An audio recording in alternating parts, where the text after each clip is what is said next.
Let's turn our attention to southern Mexico. First, take a look at this map of the country. Would you say by looking at this map that Mexico is predominantly a north-south trending country or an east-west trending country? Take a gander at these two states. Recognize them? What are the directional orientations? For me, California is a north-south trending state, whereas Nebraska is an east-west trending state. Now let's go back to Mexico. What do you see? Is it north-south trending or east-west trending? Here's what I see. Most of the country is directionally oriented north to south. However, look at the area I have circled. This one part of Mexico is oriented east to west. This is the subregion that we are calling the South. This part of Mexico includes the states of Tabasco, Chiapas, Oaxaca, and Guerrero. Do you need to memorize these? No, but I believe it's important to have them at least wash through your brain in the case at some later point in your life you're discussing Mexico or you take a class on Mexico, you will at least have heard of these places. Let me take a look at where they are. Here's Tabasco. Here's Chiapas. Here's Oaxaca. And Guerrero. These are the four characteristics of the South that I would like you to associate with that subregion. It's rugged and mountainous. Now, we already established that Mexico is a very rugged country. Well, this is the most rugged part of that very rugged country.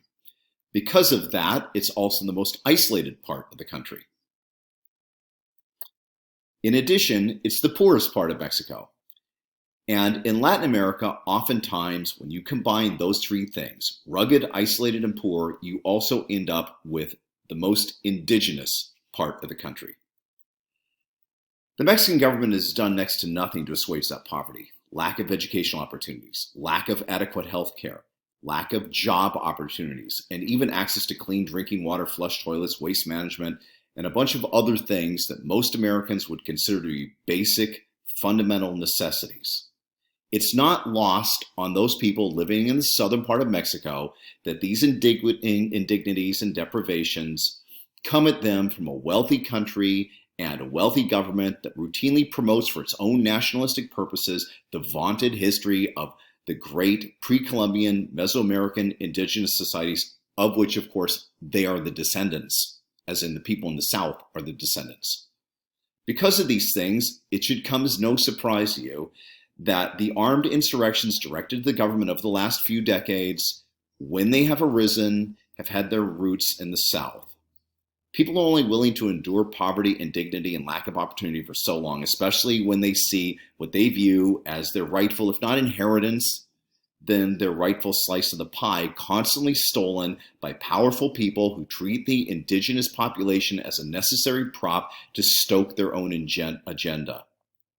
When elections are stolen with impunity, and politicians make promises that they have not even the slightest intention of keeping, the general public sometimes finds itself in a position of choosing either apathy or action.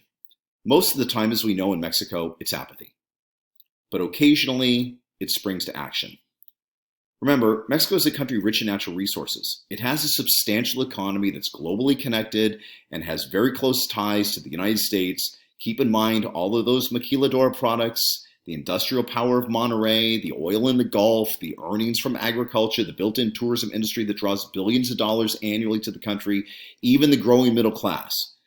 But Mexico remains a rich country with a sizable population of disenfranchised poor people, many of whom have to toil away in the informal sector of the economy, and from time to time, those people tire of that. What are the people in the South engaged in? Well, subsistence farming, just like in the Yucatan. This is perhaps the most important coffee producing area in Mexico. There is a built-in tourism sector that's tied to the ancient indigenous ruins, but this is nothing like the kind of money that comes in from Cancun, for example. But they do have famous sites like Monte Alban and Palenque. There's a thriving art scene. particularly in the southern states centered around Oaxaca, that's based on traditional indigenous arts and crafts.